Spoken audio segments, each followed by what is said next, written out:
हाय hello family, मी Pooja lifestyle and working blog YouTube चॅनलमध्ये तुमचं पुन्हा एकदा खूप खूप स्वागत आहे तुमचं पुन्हा एकदा माझ्या नवीन व्हिडिओमध्ये। तर नवीन दिवसाची अशी नवीन सुरुवात झाली आणि आजच्या सुरुवातीला म्हटलं तुमच्यासाठी छान असा पदार्थ घेऊन यावा, म्हणजे छान अशी रेसिपी घेऊन यावं, ते मुलासाठी पण हेल्दी असावी आणि मुलं ते त्या पद्धतीने खात नाहीत, म्हणून हे कुठल्या तरी पद्धतीने हे जे पदार्थ आहे ते त्यांच्या पोटामध्ये जावं असा व्हिडिओ घेऊन आलेली आहे। त्यामुळे ना व्हिडिओ कंटिन्यू बघा आणि हो व्हिडिओ कसा वाटतो ते कमेंटमध्ये नक्की सांगा बरं का।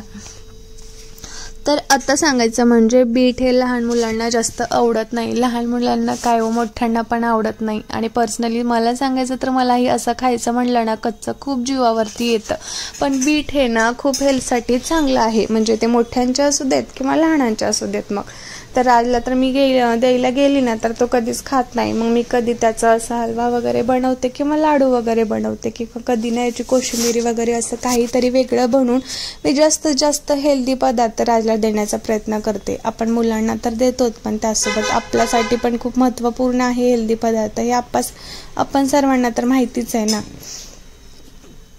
मग काय ते मस्त असे 4-5 बीट घेतले, स्वच्छ धुवून घेतलं, त्यावरती जे काय आहे ते सर्व काही खिसून घेतलं, म्हणजे वरचं काढून घेतलं आणि त्याला स्वच्छ धुवून चांगलं क्लीन करून इथे मी 4-5 बीट मस्त असे खिसून घेतलेले आहेत। मग 4 बीट खिसून घेतले, म्हणजे ते मोठे मोठे बीट होते, तर इथे झाले ते 4 वाटी बीट झालेले छोट्या वाटीने। आणि इकडे मी खोबर घेतलेलं, तर ओलं खोबर असेल ना तुम्ही तेही घेऊ शकतो बरं का, नसेल तर मग तुमच्याकडे जे म्हणजे सुकं खोबर असतं ना तेही घेतलं तरी चालेल। तर इथे माझ्याकडे ओलं नारळ होतं, त्यालाही छान असं मी मस्त बारीक खिसून घेतलेलं आहे आणि तेही इथे एकत्र घेतलेलं आहे। तर मी इथे अगोदर याच्यामध्ये ना 1 ते 1.5 चम्मच तूप ॲड केलेलं आहे, ते तर हेल्थसाठी बेस्टच आहे। आणि तसंही ते तूप खायचं म्हटलं तर लहान मुलांच्या खूप जीवावरती येतं, पर्सनली तर रातच्या कधी खूप जीवावरती येतो, त्याचा स्मेल आला की ते खातच नाही। तर छान असं त्याच्यामध्ये बीट खोबर मी असं छान परतून घेतलं आणि ते छान असं मिक्स झालं, परतून झालं ना मग त्यामध्ये 1 मोठी वाटी साखर मी इथे ॲड केलेली आहे। गोड तुम्हाला कितपत पाहिजे त्याच्यानुसार तुम्ही गोड ॲड करू शकता। तर आपण ना आता इथे काय करत आहोत तुम्हा सर्वांना तर लक्षात आलंच असेल, तर व्हिडिओ बनवायचा म्हणू देत किंवा एडिटिंग करायचं म्हणू देत किंवा काम काही असू देत, तुम्हा सर्वांना तर माहितीच आहे रातची लुडबुड कशी असते। तर आत्ता पण त्याचं तसंच चाललेलं मध्ये तर तो सांगत होता की मम्मा मला उद्या कशाचा तरी पराठा दे, असं त्याच्यामुळे व्हिडिओमध्येच मी स्टॉप केलेला होता। तर बघा छान असं आपण मिक्स करून घेतलं, मस्त परतून घेतलेलं होतं 10 ते 15 मिनटं मीडियम आचेवरती खोबर आणि सगळं बीट खिसून घेतलेलं। नंतर त्यामध्ये आपण साखर ॲड केली आणि ह्याला आता मस्त असं शिजवून घ्यायचं आहे। जे साखर वगैरे आहे ना ते पूर्ण त्याचं पाणी सुटतं आणि परत ते एकजीव होऊन पूर्ण सुक्क होतं, तोपर्यंत आपल्याला हे सगळं मिक्स करून घ्यायचं, म्हणजे शिजवून घ्यायचं आहे।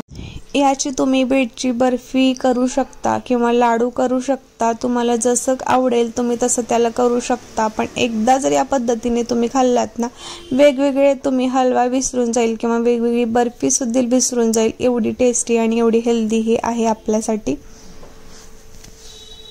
तर मी एकदा केलं, त्यानंतर राजला हे खूप आवडलं, मग सतत ही मी बनवतच असते त्याच्यासाठी आणि माझ्यासाठी सुद्धा बरं का।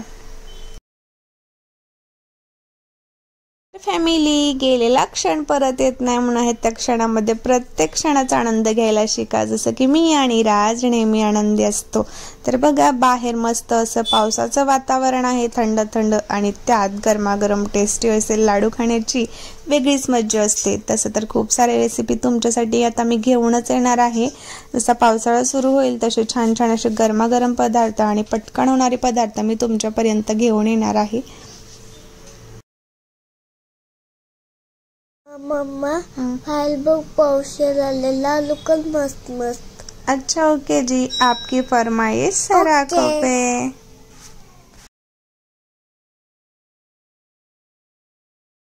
तर फॅमिली मस्त असा बाहेर पाऊस येत होता आणि वातावरण हे आभाळी होतं, त्यामुळे ना व्हिडिओला क्लॅरिटी तुम्ही बघू शकतो फेंट डार्क असं होत होतं, कारण बाहेर आभाळ आलेलं होतं. आणि किचनमध्ये इतका सगळा काही उजेड पडत नाही. किचनमध्ये म्हटल्यापेक्षा रूममध्ये कुठेच उजेड पडत नाही. जेव्हा बाहेर पाऊस चालू असतो तेव्हा तुम्ही लाईटही लावलात ना, तेव्हा असा फेंट असा उजेड दिसत असतो, कधी डार्क असं दिसत असतं. तर तसंच असं काहीतरी व्हायला होतं, त्यामुळे मी तरी टॉर्च पण लावली थोडीशी तुम्हाला डार्क दिसेल म्हणून. तर ते सगळं जे मिश्रण आहे ना एकत्रित मी मिक्स करून घेतलं आणि नंतर काय मग गॅस बंद करून घेतला आणि हे जे आहे ना त्याला मिक्स करून एक 5-10 मिनिटं मी थोडंसं नॉर्मली थंड होण्यासाठी ठेवलेलं, कारण ते पूर्ण साखरेचा पाक होता आणि ते पोळेल चटके बसेल म्हणून मी इथे हे केलं. आणि तोपर्यंत ना इकडे मी ड्रायफ्रूट घेतलेले होते, म्हणजे तुम्ही याच्यामध्ये काजू वगैरे लावू शकतो किंवा बदाम, ज्या ड्रायफ्रूटची तुम्हाला जास्त आवड आहे ना ते. तर राजला बदामपेक्षा जास्त काजू आवडतात म्हणून मी इथे लाडू बनवून घेते आणि त्याच्यावरती ना एक इथे मी काजू ठेवून देते. तसं तर काजूपेक्षा हेल्दी आणि बुद्धीसाठी जास्त मुलांच्या म्हटलं तर बदाम आहे, हवं तर तुम्ही बदामही त्याच्यामध्ये ऍड करू शकतो. तर बघू शकतो अशा पद्धतीने छान असे मी ते बीटचे लाडू बनवून घेत आहे.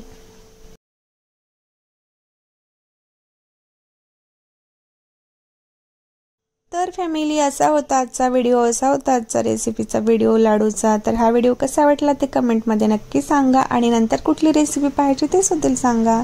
भेटू पुन्हा नवीन व्हिडिओमध्ये.